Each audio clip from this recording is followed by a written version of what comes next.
Good morning बच्चों, मैं BL Agarwal आज आप लोग को इस लेक्चर में पार्टनरशिप अकाउंट का चैप्टर डिसोल्यूशन ऑफ फर्म का एक प्रॉब्लम सोल्व करके समझाने का कोशिश करूंगा।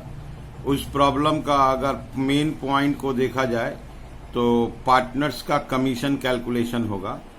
जैसे जो पार्टनर डिसोल्यूशन का वर्क कंडक्ट किया है उस पार्टनर को कमीशन मिलेगा। ये इस पॉइंट इस सम का मेन थीम में आएगा, मेन कैरेक्टर होगा। ABC पार्टनर है जिनका रेशियो है 3:1। They decided to dissolve the firm and appoint B to realise the assets and pay liability. पूरे डिसोल्यूशन का वर्क B कंडक्ट करेगा। B एसेट्स को सेल करेगा, लायबिलिटी को पे करेगा। For this B is to receive 5% of the amount coming to A and C as his remuneration. इसलिए B को remuneration देंगे।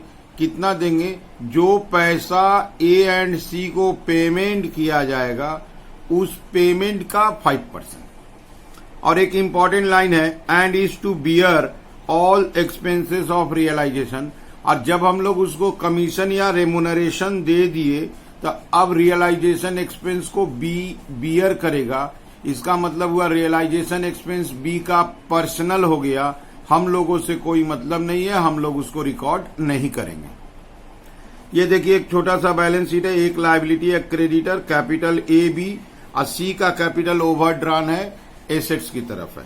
अगर एसेट्स में देखा जाए तो कैश है, डेटर, स्टॉक, अदर एसेट, तीन ही एसेट्स है। यहाँ देखिए एसेट्स बिक्री हुआ, डेटर बेचे, स्टॉक बेचे, गुडविल बेचे, अदर एसेट्स बेचे। क्रेडिटर का देखिए, it was found that creditor 1000 were omitted from the balance sheet. एक क्रेडिटर सामने आया है जिसका वैल्यू है 1000, तो 12000 क्रेडिटर था, एक सामने आ गया 13000 हो जाएगा। अब क्रेडिटर को 5% डिस्काउंट पर पेमेंट होगा। 13000 के बदले में 5% 650 रुपया कम पेमेंट करेंगे।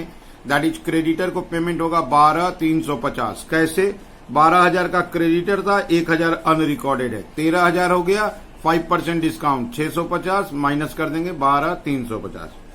एक्सपेंसेस दिया है 1200। ये एक्सपेंस का एंट्री नहीं करेंगे क्योंकि यहाँ लिखा था and is to bear all expense of realisation. ये B का पर्सनल खर्चा है, इसका एंट्री नहीं करेंगे, लेकिन इस कमीशन का एंट्री करना होगा।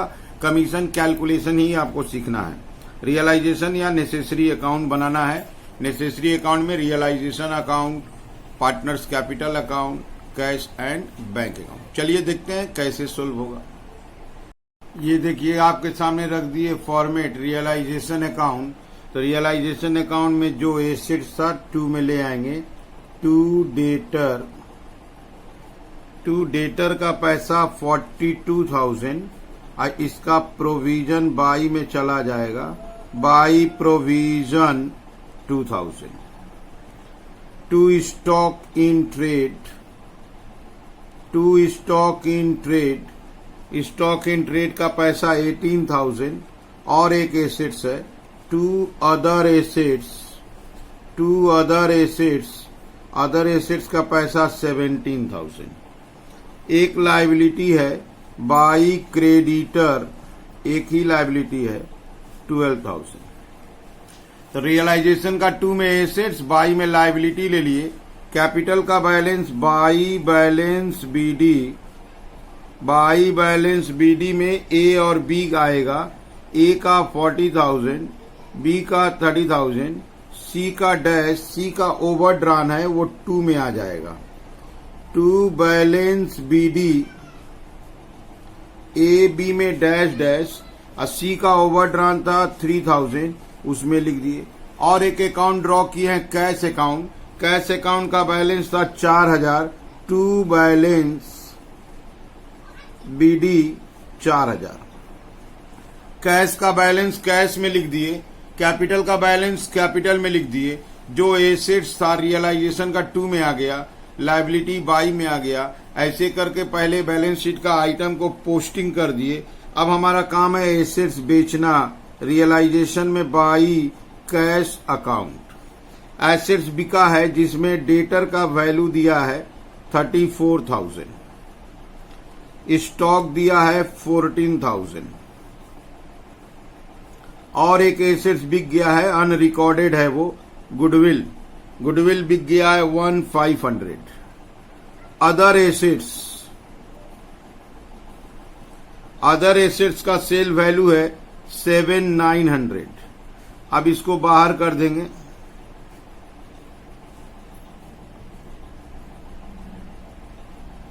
That is 57,400। उसको ले आते हैं कैश में टू रियलाइजेशन अकाउंट 57,400। ऐसे करके एसेट्स बेच दिए। अब लायबिलिटी का पेमेंट कर देते हैं रियलाइजेशन में टू कैश अकाउंट क्रेडिटर का पेमेंट देख लीजिए। 12,000 का क्रेडिटर था, 1,000 रिकॉर्ड हुआ और उसके बाद -5% कर देंगे। That is 12,350। तो कैश में चला आएगा बाई रियलाइजेशन अकाउंट।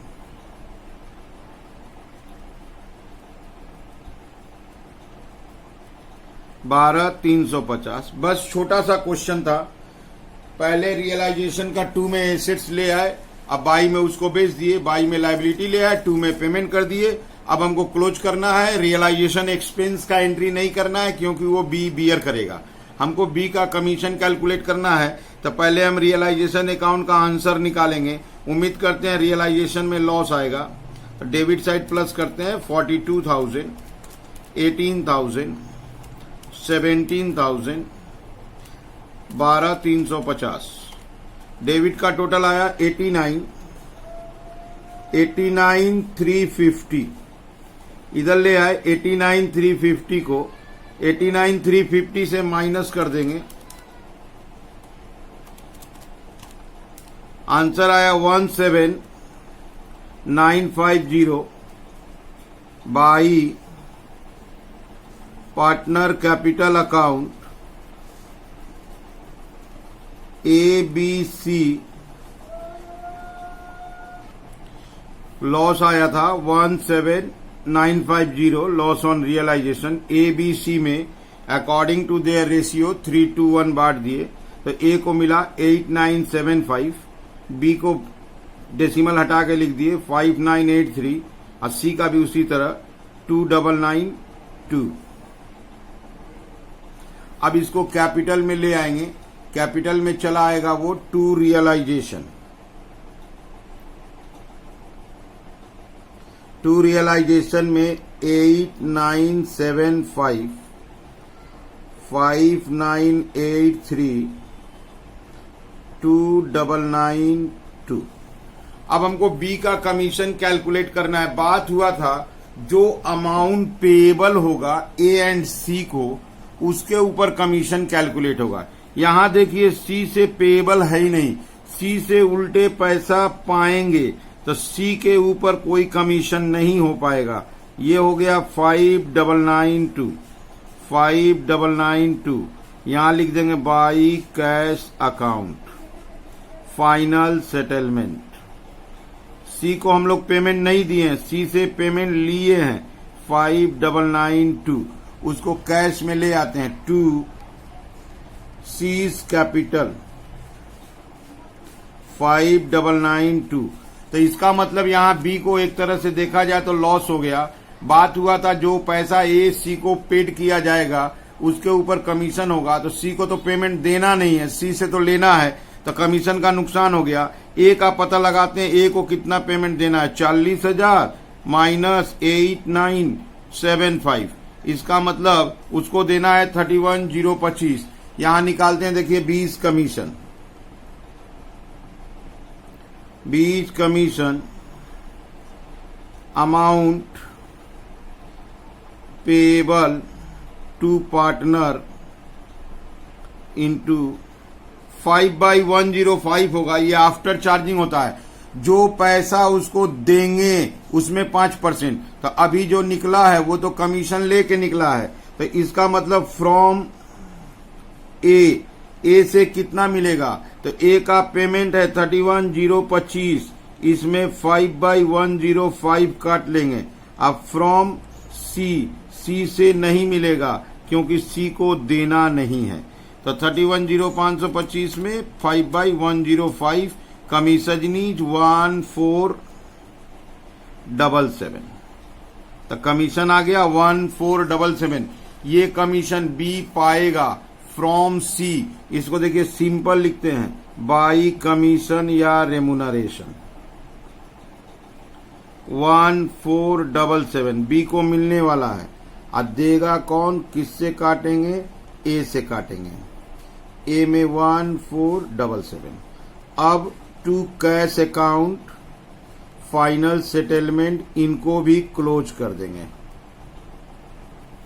इनको भी क्लोज कर देंगे, इनको टू कैश करके जो आएगा इनको पेमेंट कर देंगे। इसका ये है 40,000, ये है 40,000। 40,000 में से माइनस हो जाएगा 89751477। इसका रिजल्ट आएगा 29,548, 29,548। इसका टोटल हुआ 31,477, 31,477। 31,477 से माइनस हो जाएगा 5,983। इसका पेमेंट आया 25,494, 25,494। ये तो बाई कैश हो गया था। इसको कैश अकाउंट में लाते हैं, by partner capital account A B. A का था 29,548, बी का था 25,494, 29,548 प्लस 25,494, 55,042 प्लस 12,350, 67,392। इसको जोड़ते हैं, अगर 67,392 आ गया तो हम लोग सही बनाए हैं।